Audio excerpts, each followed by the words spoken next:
It was the demon Ornius that betrayed the prince of all demons, Beelzebub. King Solomon, the son of David, king of Jerusalem, after trapping the demon Ornius to forever build and cut the huge megalithic rocks for the temple of God. It was he, Ornius, that betrayed Beelzebub, but only because he was under the control and dominion of King Solomon. Now Ornius was bound and trapped to cut the stones for the temple of God.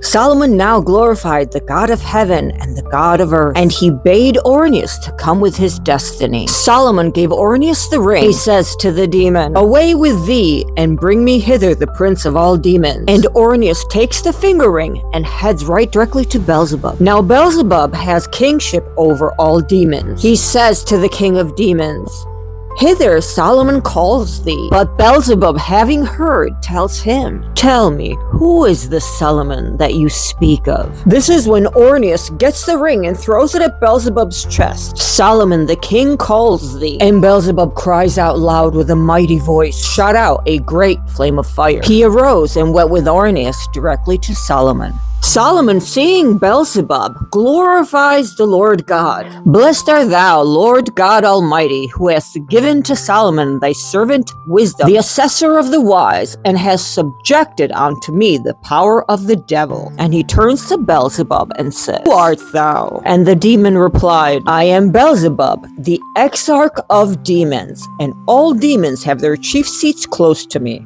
And I, it is who makes manifest the apparition of each demon." Beelzebub then promises to the king to bring in bonds all the unclean spirits. Solomon again glorifies God of heaven and earth.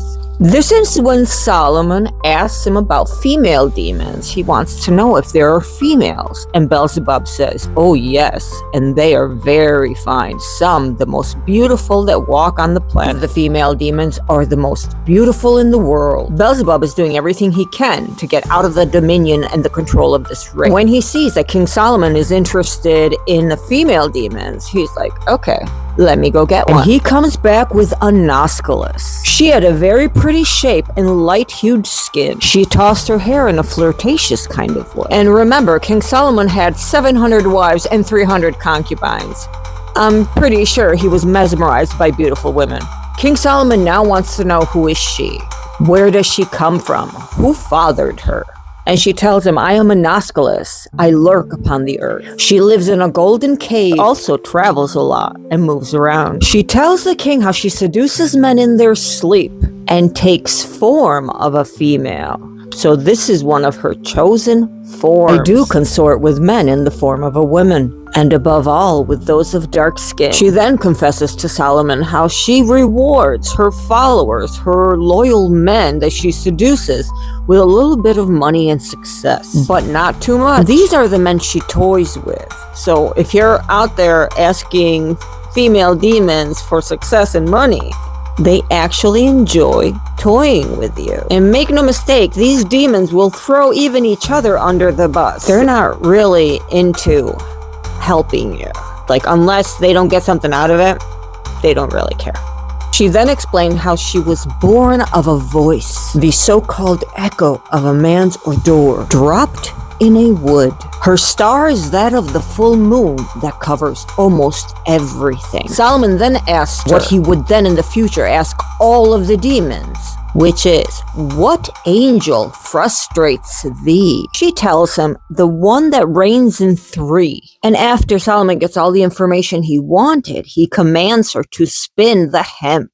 Night and day she was to weave the ropes that were needed to move the huge megalithic rocks to build the temple of God. So basically Solomon had demons under forced labor. Solomon now is really feeling this conquering and binding all the demons. And while he's praising the Lord about this, Asmodeus presents himself. King turns to Asmodeus and says, "Who art thou?" And Asmodeus, with anger and rage, yells out, "No, who art thou?" And he yells at Solomon. He said, "You are just a man.